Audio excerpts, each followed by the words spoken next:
예, 우리가 지금까지 베드로후서 3장 7절까지 3장 3장 7절까지 베드로후서 3장 7절까지를 공부했습니다. 오늘은 이 베드로후서 3장 8절서부터 이제 베드로후서 마지막까지 전반부 시간에 살피도록 하고, 그다음에 후반부 시간에는 이 베드로후서와 짝을 이룬다라고 볼 수 있는 유다서, 참으로 내용적으로 유사한 유다서에 대해서 좀 살펴볼까 생각 중입니다. 그래서 이 베드로후서와 유다서가 얼마나 좀 뭔가 이렇게 연관되는지, 이런 거를 하면은 베드로후서와 유다서를 우리가 잘 이해할 수 있으리라 생각되어집니다. 그럼 먼저 요 베드로후서 3장에 대한 내용을 좀 살피도록 하겠습니다. 우리 베드로후서 3장에서는 정말 마지막 때에, 특별히 어렵고 힘든 때에, 그리고 정말 캄캄한 밤과 같은 그러한 때에 과연 우리들이 어떻게 신앙생활을 잘 할 수 있을까 하는 것에 대해서 베드로가 권면을 하고 있습니다. 물론 베드로 당시에는 정말 핍박을 받아서 흩어진 자들이 정말 시련 속에서, 고난 속에서 살던 사람들에게 보낸 편지입니다. 물론 그때도 참 고난과 어두움과 캄캄하고 앞이 정말 보이지 않는 그러한 때입니다만, 우리가 이제 살아가면서 마지막 주님 재림하시기 때, 주님 재림하시기 전에도 그와 비슷한 상황이 아마 펼쳐지지 않을까. 그러면 그러한 때에 우리가 어떻게 하면 그런 상황 속에서 우리가 신앙생활을 잘 할 수 있을까 하는 해답을 요 베드로후서 3장에서 우리가 찾을 수 있으리라고 생각이 됩니다. 우리 이전에 살폈습니다만 조금 우리 3장 8절서부터 들어가기 위해서 조금 간략하게 복습을 하겠습니다. 참으로 이렇게 힘들고 어려운 때, 앞이 보이지 아니할 때 어떻게 해야 되는가? 베드로후서 3장 3절에 보면 이런 앞이 캄캄하고 어두운 때에 어떻게 살 것인가? 이런 생각을 할 때 베드로는 뭐라고 얘기하냐? 먼저 너희는 이것을 알아야 된다. 어둡고 캄캄할 때 꼭 기억해야 될 것이 있는데 그것은 바로 이것이다 라고 이야기를 해요. 그럼 이것이 뭐냐? 이 마지막 때, 어렵고 힘들고 시련의 때에 반드시 기롱하는 자들이 나타날 것이다. 말세에 기롱하는 자들, 어떻게 보면 거짓 교사, 거짓 선지자들이에요. 그런데 이 마지막 때에 이런 거짓 교사, 거짓 선지자들이 나타나서 사람들을 미혹해 하는 내용이 뭐냐? 주님이 재림하신다는, 다시 강림하신다는 약속이 어디 있냐? 강림, 재림, 그런 게 어디 있냐? 심판, 마지막 심판, 최후의 심판, 그런 게 어디 있냐? 그런 거 없다. 그냥 처음 창조될 때서부터 그냥 있는 거다. 마지막 심판 그런 거 없다. 이렇게 사람들을 미혹해 하는 거짓 교사, 거짓 선지자들이 나타난다는 거예요. 그런데 우리가 마지막 때에 항상 기억해야 될 것은 뭐냐? 심판은 반드시 있습니다. 주님은 하늘에 오르셨지만 다시 우리가 올라가는 모양 본 그대로 다시금 재림하실 겁니다. 그것을 꼭 기억해야 돼요. 이 하나님이 세상을 창조하신 것, 뭐 땅, 물, 그리고 물을 윗물과 아랫물로 나누고, 그리고 이 땅 위에 여러 초목과 짐승들을 살게 하고, 심지어는 인간들도 살게 이렇게 창조를 하셨는데, 이런 창조가 다 무엇으로 이루어졌냐? 하나님의 말씀으로 되었습니다. 우리는 이것을 굳게 믿고 있어요. 네. 그런데 이렇게 거짓 선지자들이나 거짓 교사들, 미혹해 하는 자들은 하나님이 창조하긴 뭘 창조해. 하나님이 계시긴 뭘 계셔. 하나님 없어. 하나님이 무슨 불꽃 같은 눈으로 우리를 감찰해. 그런 거 없어. 각자 양심대로 살면 되는 거야. 뭐 이런 식으로 가르친단 말입니다. 그런데 분명한 것은 이 창조, 하나님의 말씀으로 창조되었어요. 그리고 마지막 심판도 하나님이 약속하신 대로 심판도 하나님이 말씀하신 대로 반드시 이루어지게 되어 있습니다.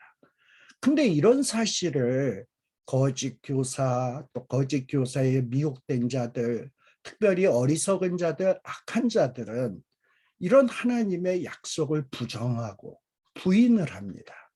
우리 시편 14편 1절에 보게 되면 어리석은 자는 그 마음에 이르기를 하나님이 없다 하는도다 라고 얘기해요. 하나님이 없다라고 얘기하는 자들, 하나님의 심판이 어딨냐고 하는 자들, 이런 자들은 어리석은 자다. 특별히 또 시편 10장 4절에 보게 되면 거기에서는 또 뭐라고 얘기하냐? 악인은 그 모든 사상에 하나님이 없다 하는 자다라고 돼 있어요. 이렇게 하나님을 부정하고 하나님의 말씀을 부정하는 자들은 어리석은 자다, 악한 자다. 이 세상은 반드시 하나님의 말씀대로 되게 돼 있습니다. 창조도 하나님의 말씀에 의해서 창조되었고 마지막에 최후의 마무리 결론도 하나님의 말씀대로 되게 돼 있어요. 우리는 마지막 때가 되면 될수록 이 사실을 반드시 기억해야 된다 이 말입니다.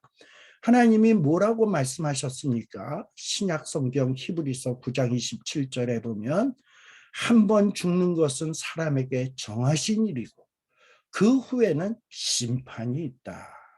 세상의 사람들, 하나님이 없다고 하는 사람들은 심판을 믿지 않지만 성경은 하나님의 말씀은 반드시 심판이 있다.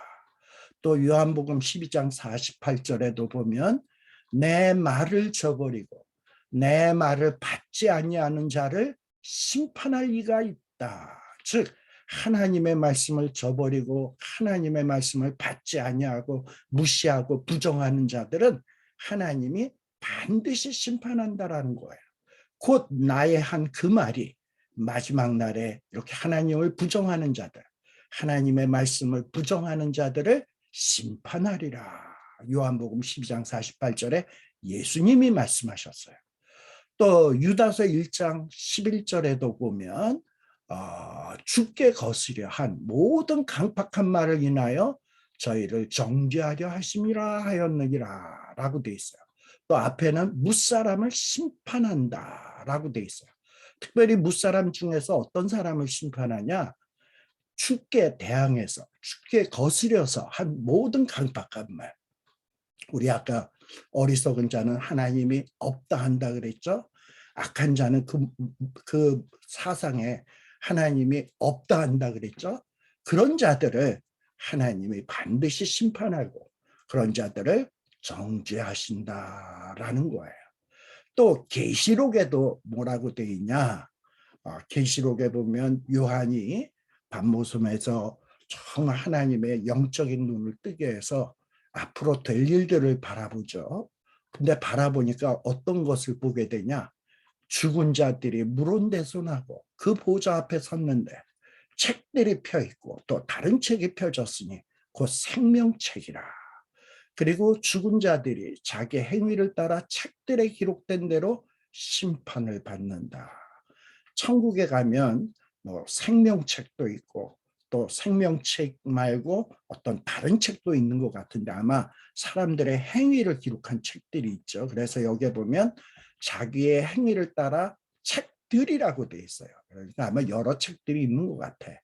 그러니까 하나님이 불꽃 같은 눈으로 감찰하시고 누가 하나님을 없다고 하는지 누가 하나님을 부정하는지 일일이 다 기록해 놓은 책들이 있는데 그것에 의해서 반드시 심판이 있다. 이건 하나님의 말씀이고 약속이에요.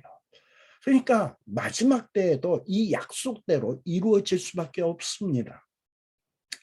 자, 그러면서 이렇게 심판은 반드시 있다. 왜? 하나님이 약속했으니까. 또 심판은 하나님의 말씀대로 반드시 이루어진다는 사실을 우리가 힘들고 어렵고 고통스럽고 앞이 보이지 아니할 때 늘 마음속에 기억해야 돼요. 저 악한 자들이 저렇게 특세하고 우리를 핍박하는데 왜 저들은 저렇게 잘 먹고 잘 사냐? 나는 신앙생활을 이렇게 열심히 하는데 왜 나는 이렇게 맨날 힘드냐? 하나님은 왜 이렇게 나를 힘들게 오랫동안 방치해 두느냐? 과연 하나님은 살아 계신가? 내가 계속 열심히 사는 게 이게 합당한 일인가? 여러 가지 불신의 마음, 의심의 마음이 불쑥불쑥 생겨날 때 우리는 어떻게 해야 된다? 어떻게 해야 되냐? 먼저 이것을 알아야 된다. 거짓 선지자들은 심판이 없다라고 막 부정을 하는데 아니야. 하나님의 말씀에 심판이 있다고 했어. 저 악한 자들이 지금은 잘 먹고 잘 살지만 저들은 마지막 때에 하나님이 기록한 대로 무시무시한 심판을 받을 거야.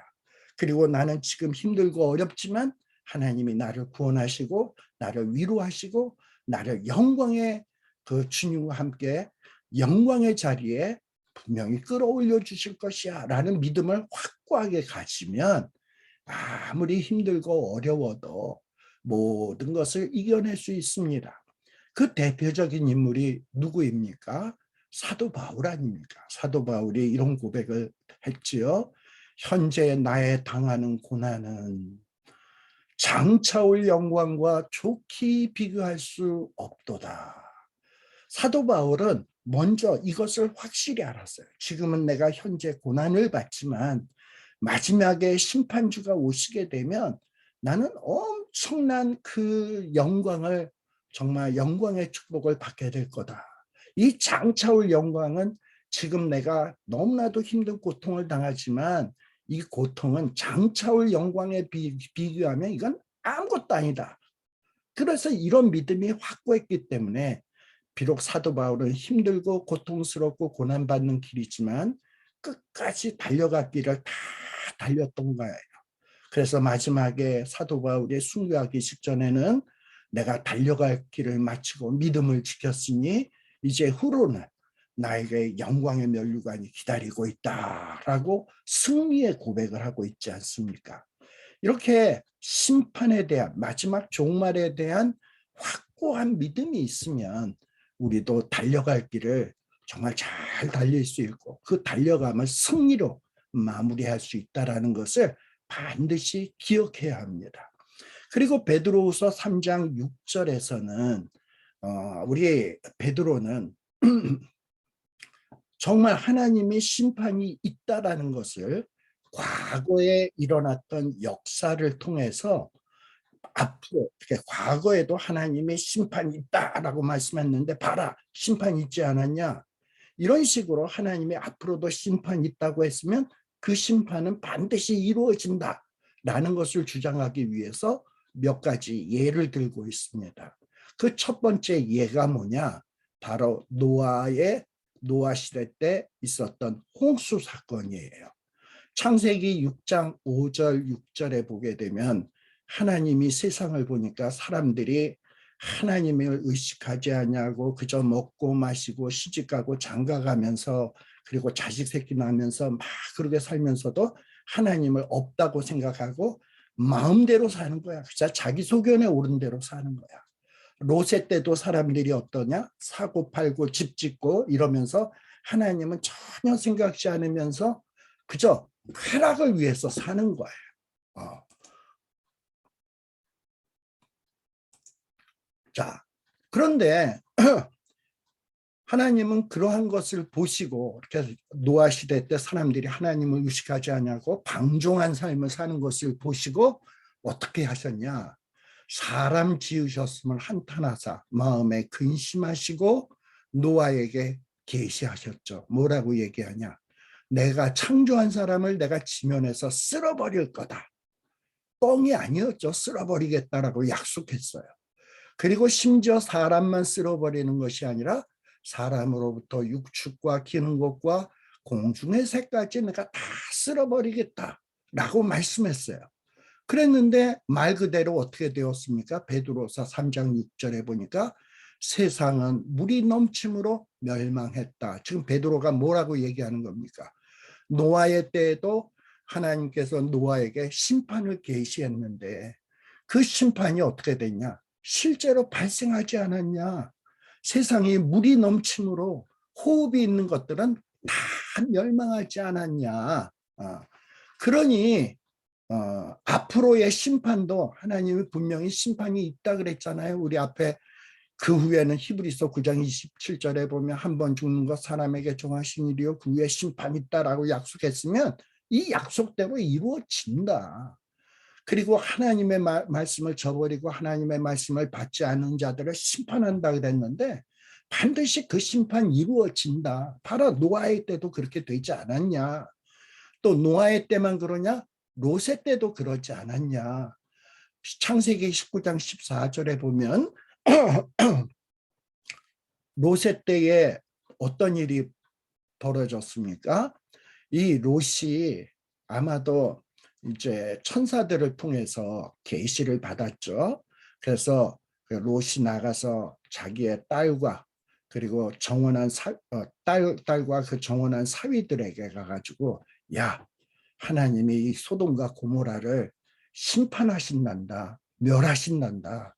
너희들 내 딸들과 함께 이곳을 떠나야 된다. 라고 얘기했는데 그 롯의 딸들의 남편들, 즉 롯의 사위들이 이런 롯의 말을 듣고 어떻게 여겼다?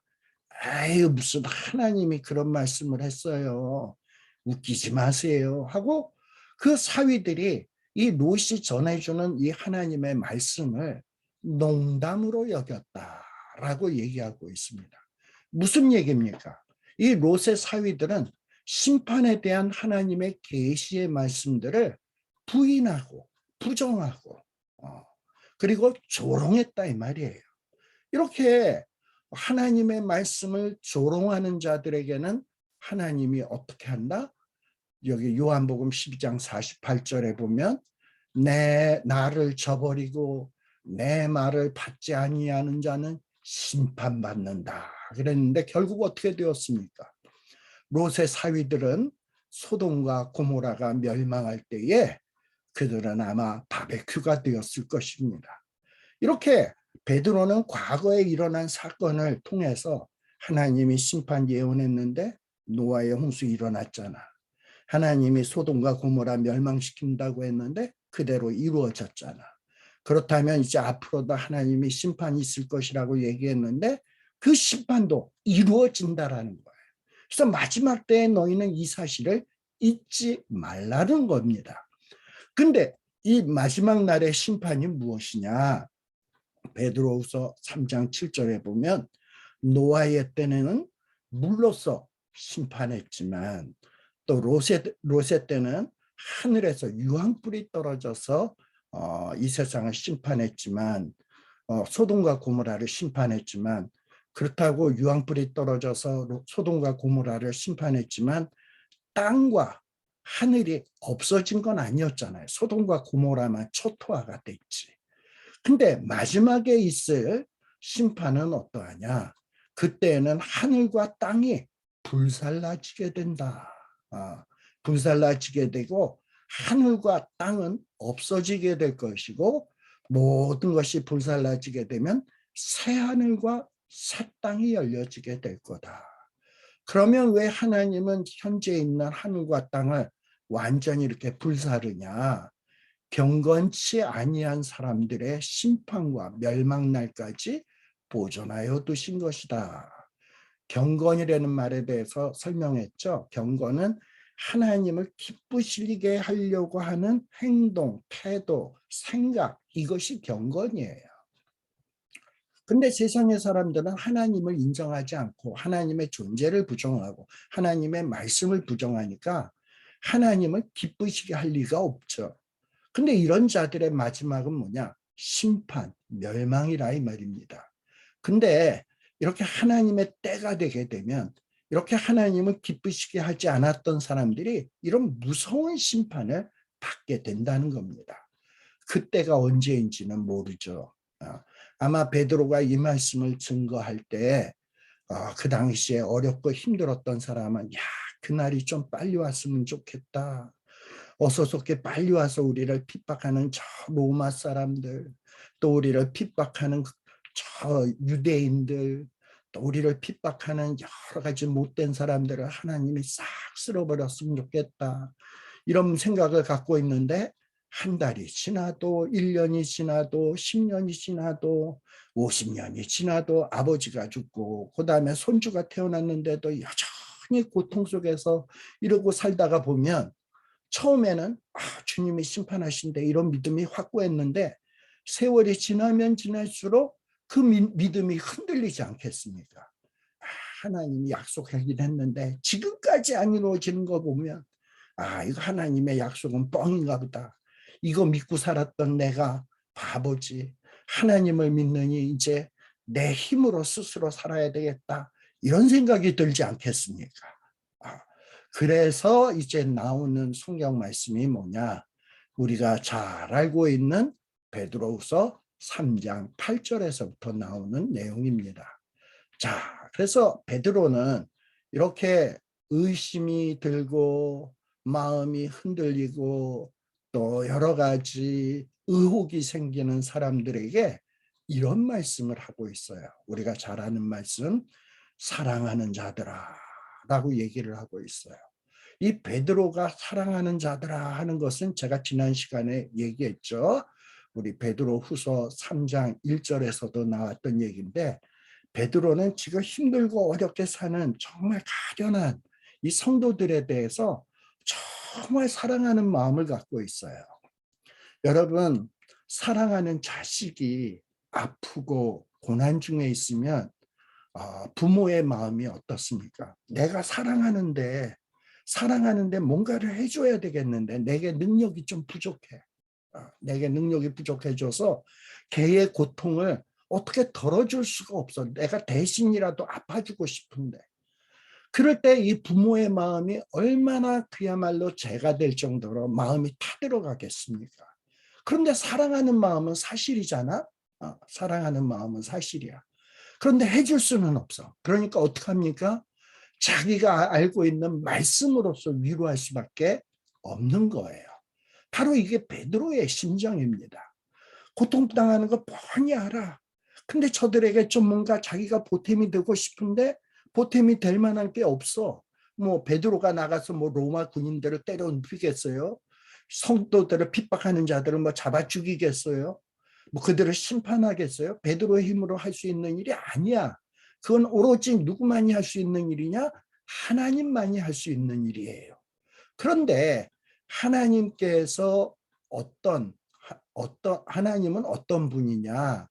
시편 90편 4절에 보게 되면 주의 목전에는 하나님의 눈앞에서는 천년이 지나간 어제 같으며 밤의 경점 같을 뿐이니다 라는 말씀이 나와요.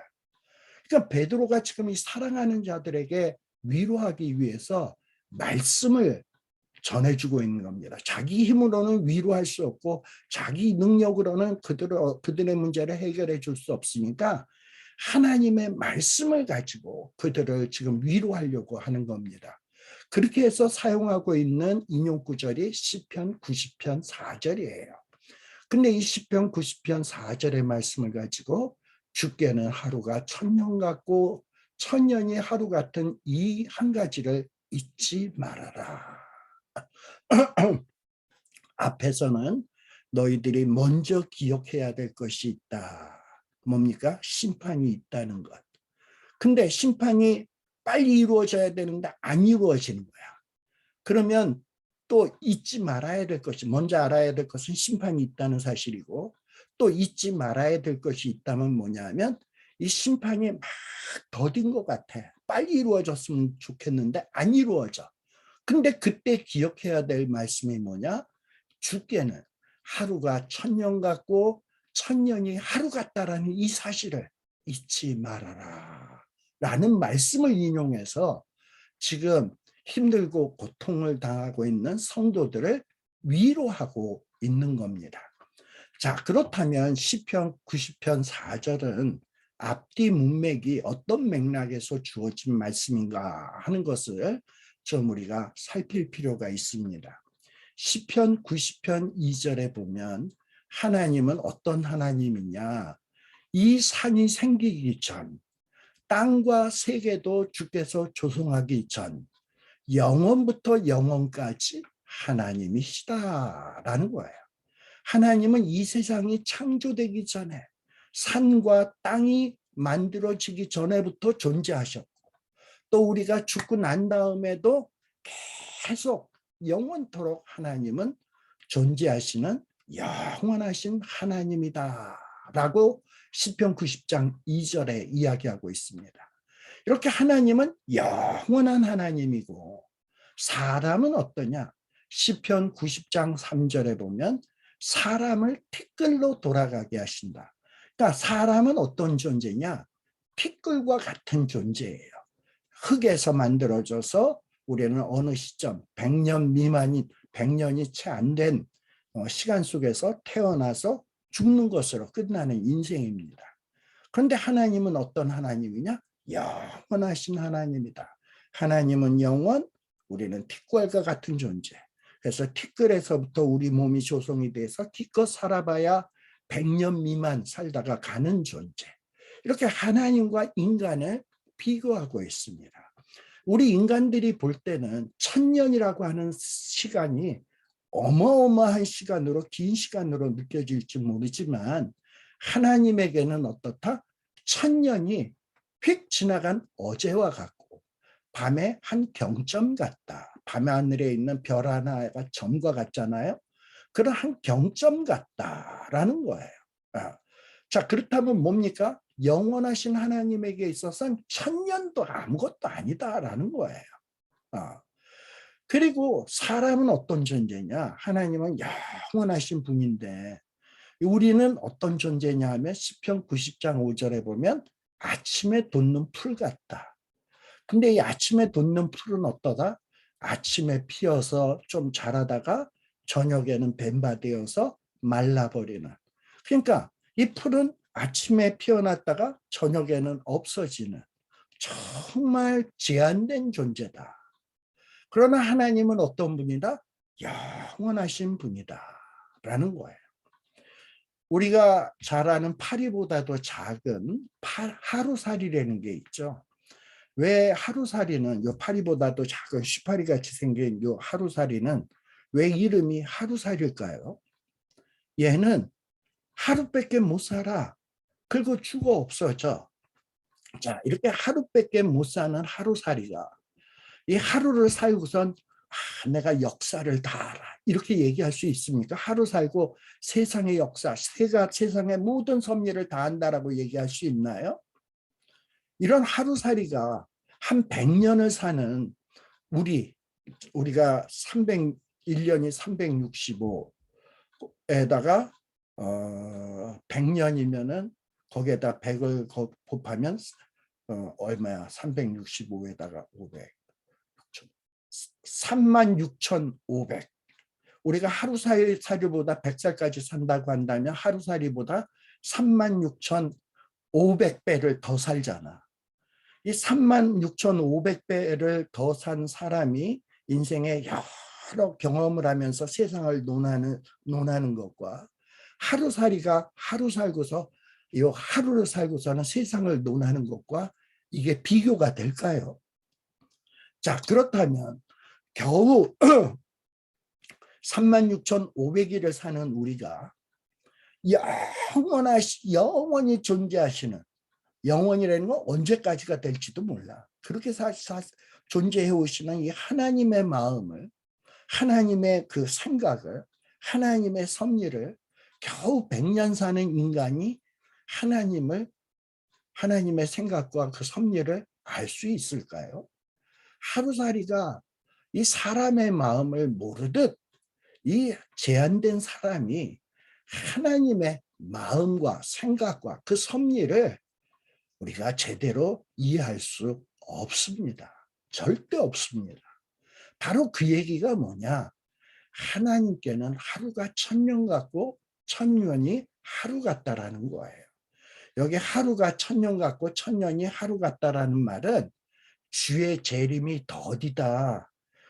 너희들 사는 게 하루니까 하나님은 1000년으로 해서 앞으로 몇천 년이 더 지나야 예수님이 재림할 거다 이러면서 주의 재림이 더딘 이유를 설명하기 위해서 이런 얘기를 하는 것이 아니라 이 하나님의 시간의 개념을 인간의 개념으로 오해하지 말라는 거예요.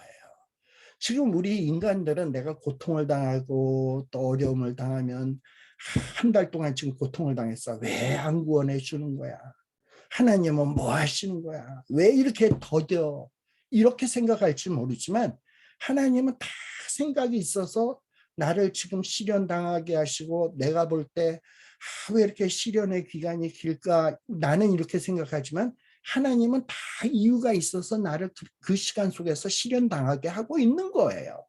그런데 내 때에 내가 정한 시간에 고난의 문제가 해결 안 된다고 하나님이 이거 뭐 하시는 거냐, 자빠져 주무시는 거냐, 하나님은 이건 뭐 그냥 이렇게 방치하고만 계시는 거냐, 하나님의 업무를 타만히 하는 것 아니냐 이러면서 하나님을 내 식대로 생각해서 하나님을 오해하는, 그리고 하나님께서 의혹을 품는, 불신을 하는 이런 태도를 보이지 말라 이 말이에요.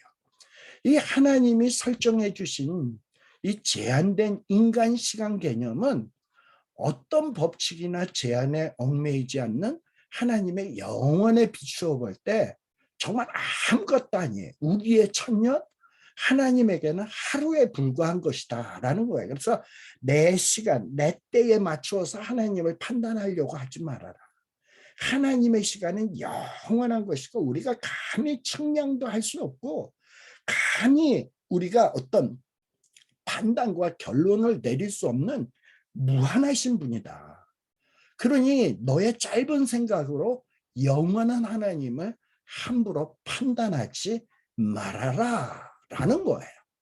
그저 우리의 태도는 뭐냐? 맞아, 나는 하루살이야. 그런데 이 하루살이가 어떻게 사람의 마음을 알 수 있어? 그렇듯이 제한된 내가 어떻게 영원하신 하나님의 그 어마어마한 경륜을 내가 함부로 판단할 수 있어? 그저 하나님께 맡기고 내 생각에는 더딜지라도 다 하나님의 뜻이 있겠지, 계획이 있겠지. 하나님의 생각은 내 생각보다도 옳고 내 생각보다도 더 정의롭고 의로우시니까 주님의 때를 내가 기다려야 되겠다.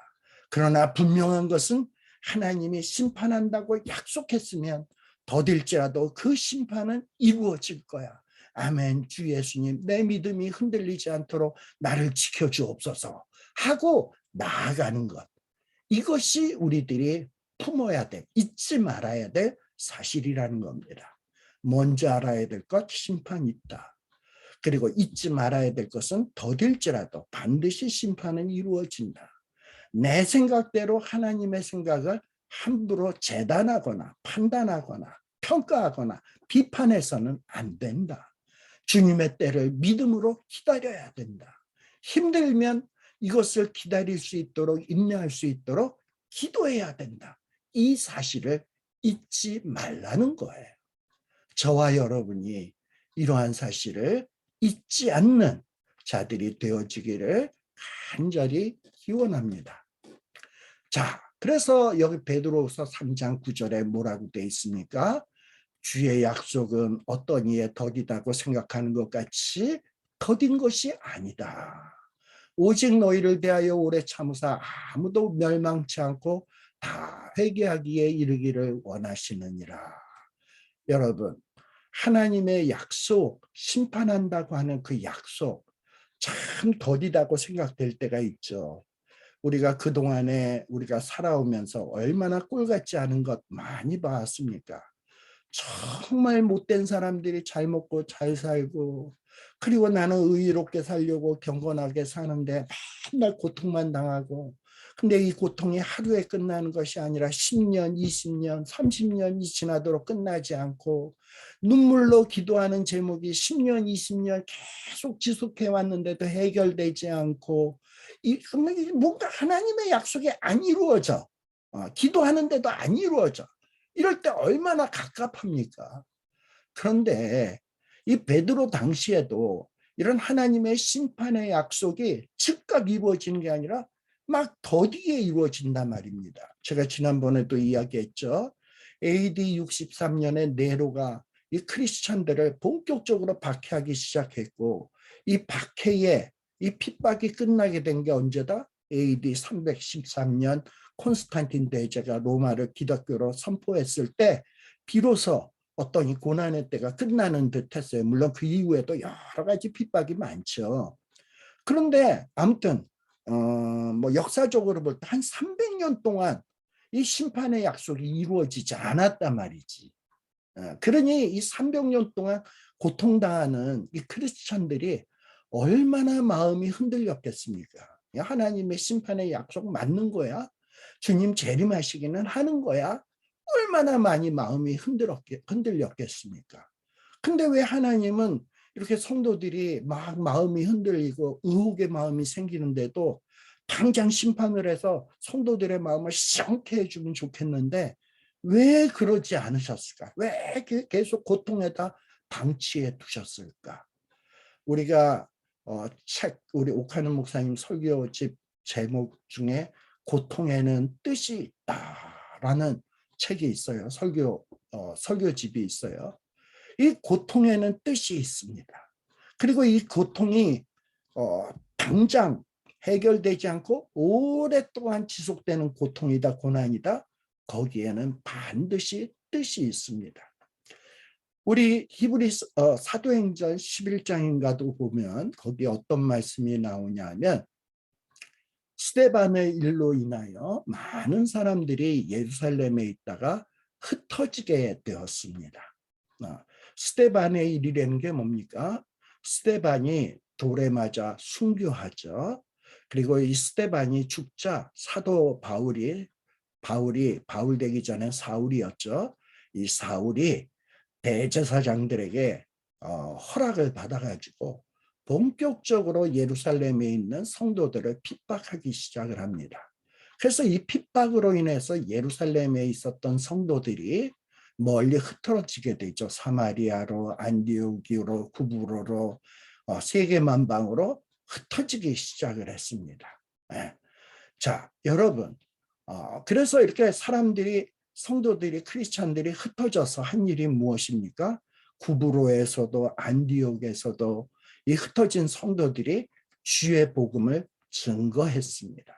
그래서 이 예루살렘에만 처음에 오순절 성령이 임하고 거기에서 크리스찬들이 생겨났는데, 그리고 예루살렘 교회가 막 부흥을 하면 막 흩어져서 복음을 증거해야 되는데, 아니 흩어지지 않고 계속 예루살렘에 머물러 있으니까 하나님이 어떻게 했다? 예루살렘의 고난의 핍박을 동원을 해가지고 성도 크리스천들을 흩어지게 했어요. 왜? 흩어져서 땅끝까지 가서 복음을 증거하라. 여러분, 하나님이 고통을 주신 이유가 뭡니까? 가능한 한 예루살렘 사람들뿐만 아니라 예루살렘과 유다와 사마리아와 땅끝까지 있는 많은 사람들이 복음을 듣고 구원받기 위해서는 먼저 복음을 알고 있는 성도들이 고난을 받아야 돼요. 그래서 이 고난을 받아서 흩어져야 돼. 고난으로 인해서 흩어져야 돼. 그럼 이 흩어져서 뭘 하냐? 복음을 전파해야 돼. 그래서 이전에는 복음의 복자도 모르는 사람들이 이 흩어진 자들로 인해서 복음을 들어야 돼. 복음을 들어야 뭐 믿음이 생기지. 믿음은 들음에서 난다고 했는데, 그럼 뭐 복음을 들려주는 사람이 있어야 될 거 아니에요. 그러기 위해서는 크리스찬들이 예루살렘에만 머무르면 안 돼. 세계 각처로 흩어져야 돼. 그래서 복음을 들고 흩어져서 복음을 증거해야 되고, 그래야 복음을 알지 못하던 사람들이 복음을 듣고 그때 성령님이 역사해서 그 사람들이 새로운 사람으로 변화가 되게 되는 거예요. 자, 왜 네로의 박해가 있었을까?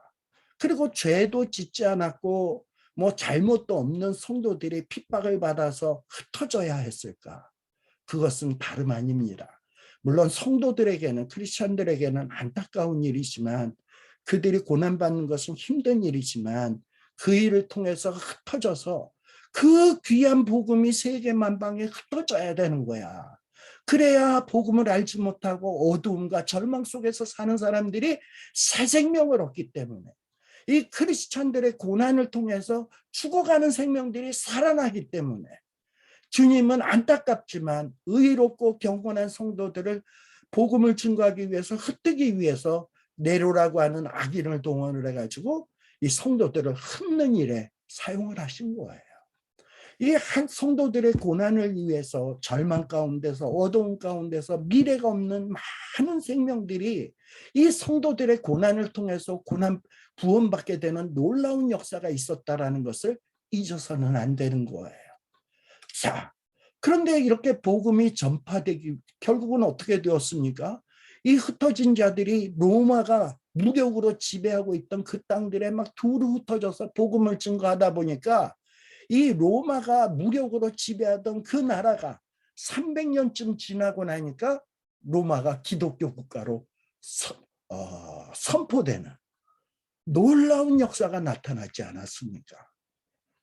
아마 300년 동안 고난당하고 고통당하는 성도들은 그 고난 속에서 10년이 지나도 문제가 해결이 안 되고 20년이 지나도 문제가 해결 안 될 때 하나님 이게 뭡니까? 하나님 왜 나를 방치해 두십니까? 이랬는지 모르지만 그러고 살다가 이제 나중에 고난만 시컷 당하다가 동굴 속에서 굶어 죽든 병들어 죽든 죽었을 거 아니에요. 그리고 천국에 갔더니 얘야 네가 정말 한평생 살아오면서 정말 눈물과 고통 속에서 살아왔구나. 근데 네가 정말 예루살렘을 떠나서 로마를 떠나서 이곳까지 와서 너가 그렇게 힘들게 살면서 복음을 전파했기 때문에 저 사람은 미래도 없고 꿈도 없고 절망이 기다리고 있는데 너 때문에 저 사람이 구원받지 않았니?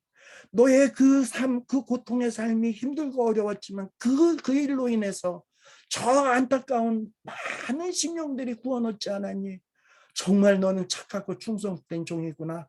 하나님이 껴안아 주시고 위로해 주는 이런 일들을 체험하면서 아, 하나님 진짜 그러네요.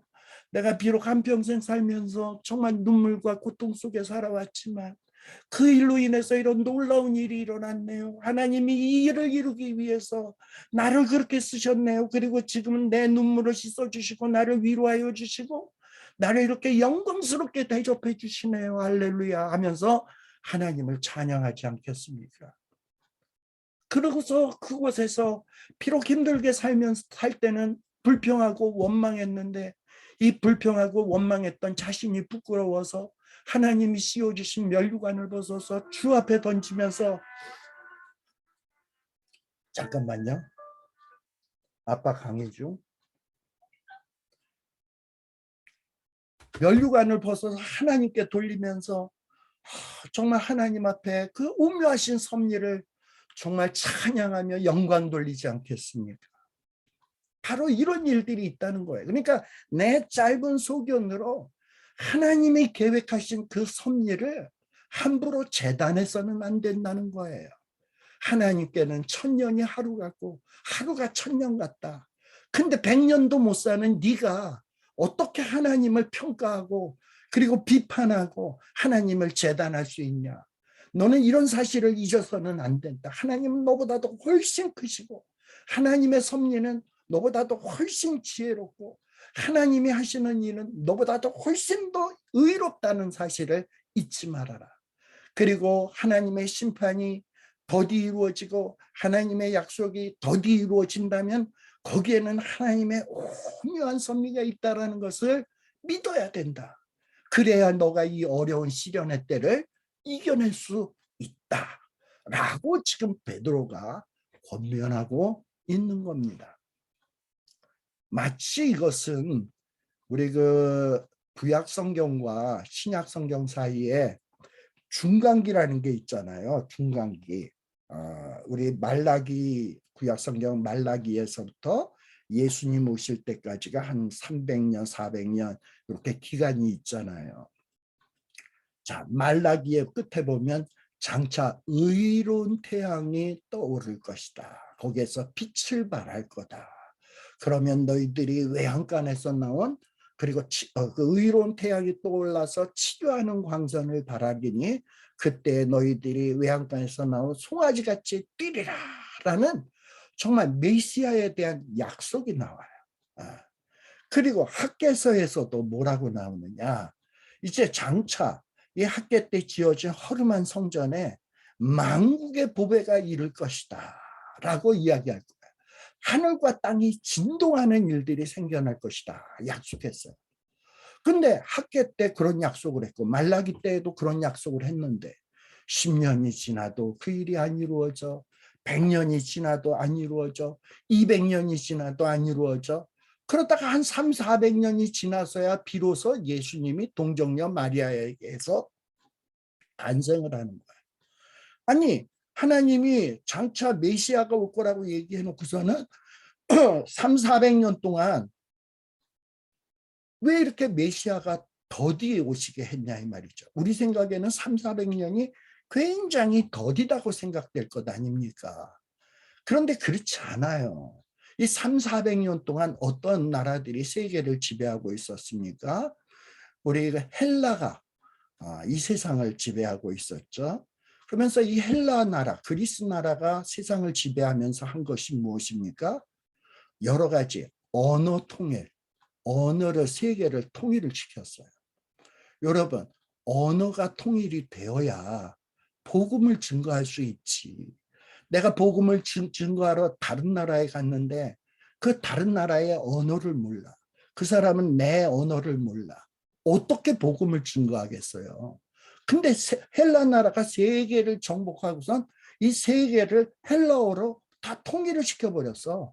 그래서 헬라가 지배하고 있는 여러 수십 개, 수백 개의 나라가 있는데 그 나라 사람들도 다 헬라어를 알아.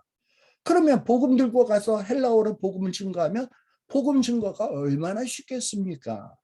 근데 이렇게 언어를 통일한다는 게 1, 2년에 될 일입니까?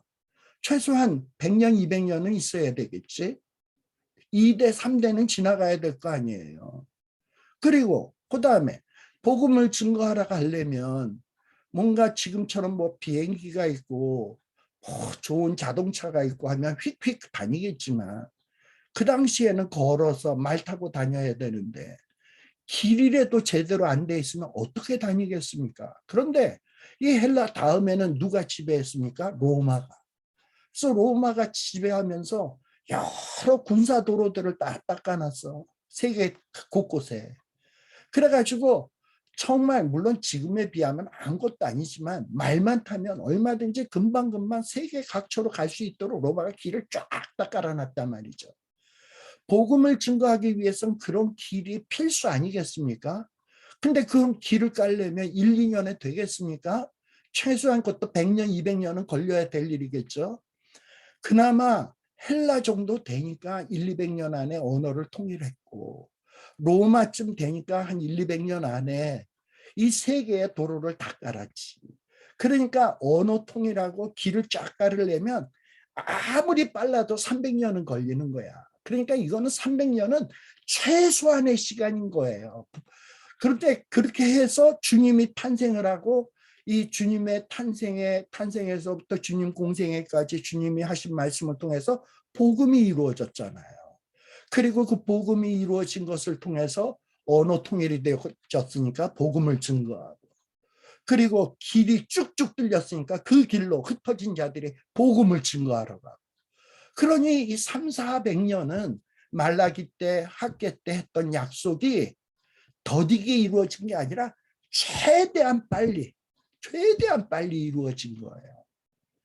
우리가 이 사실을 알아요. 우리 생각으로는 3, 400년이 무지무지 더딘 시간으로 보일 텐데 언어 통일, 도로를 쫙 깔기 위해서는 최소한의 시간인 거예요. 하나님이 최소한의 시간에 예수님을 탄생케 하시고 복음이 이루어지게 하고 그리고 이제 이 복음을 세계 만방의 사람들이 복음을 듣게 하기 위해서는 또 사람들이 흩어져야 되죠. 복음을 증거해야 되죠. 그러려면 시간이 필요하잖아.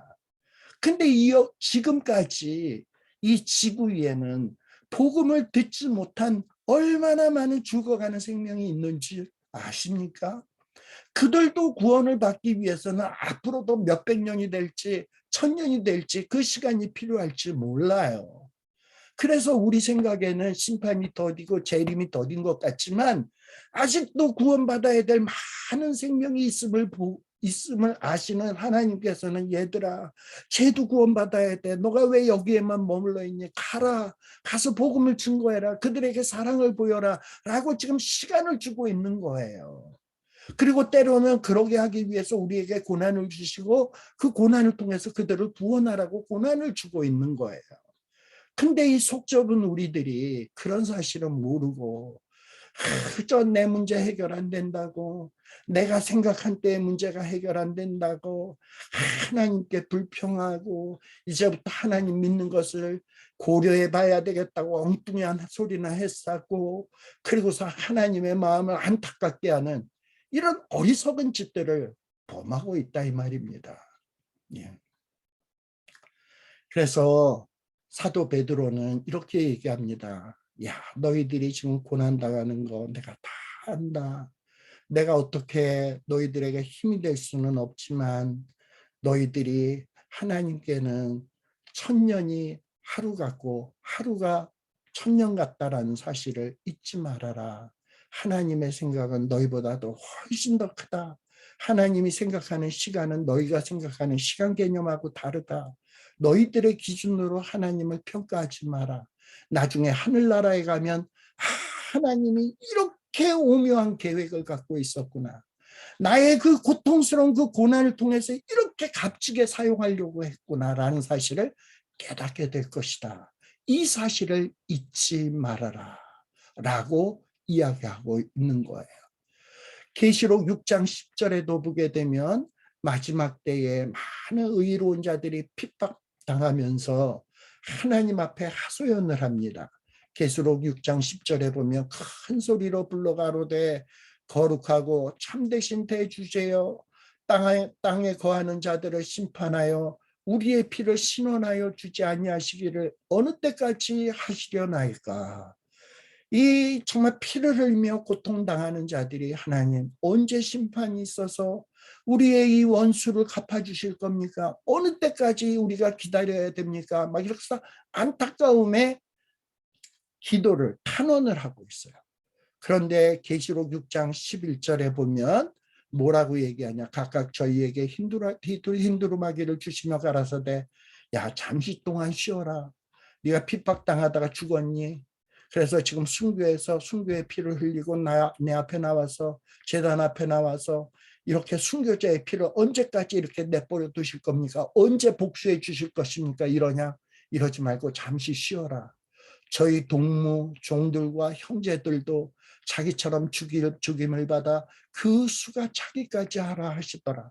너희들이 순교했던 것처럼 너희들의 동무 종들 형제들도 죽임을 받아 고난을 받고 죽임을 받아서 그 수가 차야 된다. 어떤 이 순교자들 고난당하는 자들의 그 수가 차서 그들로 인해서 복음이 증거될 때까지 증거돼야, 그래서 돌아올 자들이 돌아와야 이 마지막에 심판이 있는 건데 괜히 너희가 너의 좁은 소견으로 하나님 앞에 이렇게 불만, 불평 제기하지 말라 이 말이에요. 그러니 우리 주님의 재림 심판이 더디다. 내 문제의 해결이 너무나도 더디다. 이렇게 생각할 때는 우리는 이런 생각을 해야 됩니다. 아, 하나님의 오묘하신 뜻이 있다. 하나님의 오묘하신 계획이 있다. 그때가 되면 내 마음에 품었던 이 불신의 마음, 의혹의 마음이 말끔히 해결될 것이다. 하나님의 생각은 내가 감히 측량할 수 없다. 그러면 이런 더디다고 생각되는 그 시간에 내가 해야 될 일이 무엇인가? 아, 이 더딘 데는 뜻이 있다. 그러면 내가 예루살렘과 유대와 사마리아와 땅끝까지 이르러서 비록 고난당하지만 주의 이 귀한 복음을 증거해야 되겠다. 오늘은 이곳 내일은 저곳 주복음 전하리. 이게 내가 살아있는 이유로구나 라는 생각으로 한 걸음 한 걸음 뚜벅뚜벅 걸어가야 된다 이 말이에요. 이런 고난당하는 성실한 크리스찬들을 통해서 이 땅 위에 하나님의 나라가 이루어지는 겁니다. 마치 누구처럼 예수님도 이 땅 위에 오셔서 고난을 당하셨어요. 근데 그 고난의 길을 한시도 멈추지 않냐고 뚜벅뚜벅 걸으셔서 마침내 골고다 언덕 십자가까지, 그 걸음을 뚜벅뚜벅 걸으셔서 십자가 위에서 물과 피를 다 쏟아지심으로, 그리고 마침내 다 이루었다 하심으로써 이 땅 위에 복음이 이루어지는 일을 하셨다 이 말이에요. 그 일을 통해서 저와 여러분이 구원을 받은 거예요. 그렇다면 주님 가신 길이 그러할진데 우리도 마찬가지로 비록 지금 고난이 있고 힘든 일이 있고 정말 답답한 일이 있다 할지라도 여기에는 하나님의 뜻이 있다, 계획이 있다, 영광스러운 섭리가 있다라고 생각하시고 하나님이 기뻐하시는 주의 복음 증거하는 그 발걸음을 한 걸음 한 걸음 뚜벅뚜벅 걸어가야 된다 이 말입니다. 심판 있습니다. 그리고 심판은 더딜 수 있습니다. 더딘 데는 이유가 있습니다. 그리고 그 이유를 우리가 알아야 합니다. 거기에는 하나님의 깊은 뜻이 있기 때문에 더딘 거예요. 그 뜻은 우리가 지금 하루살이 같은 우리가 도무지 이해할 길이 없습니다. 근데 그날이 되게 되면 지금은 거울로 보는 것 같이 희미하지만 그날이 되면 이것이었군요. 정말 주님이 계획하신 일이 이것이었군요. 그때는 더디다고 생각했는데 그게 최대한 빨리였군요. 하나님의 마음이 그렇게 급하셨군요. 근데 그게 그 시간이 이거였는데 이 하루살이 같은 나는 그것을 더디다고 생각했군요. 이것을 깨닫게 되는 날이 온다라는 거예요. 이 사실을 잊어서는 안 됩니다.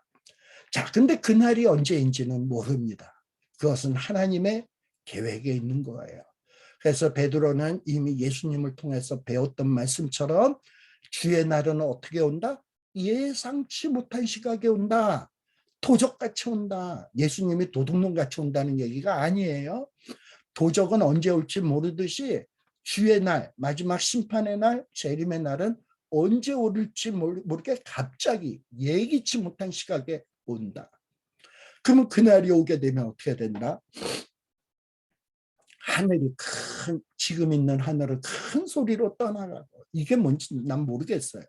봐야지 알지. 그리고 체질이 뜨거운 불에 풀어지고 땅과 그 중에 있는 모든 일들이 드러난다.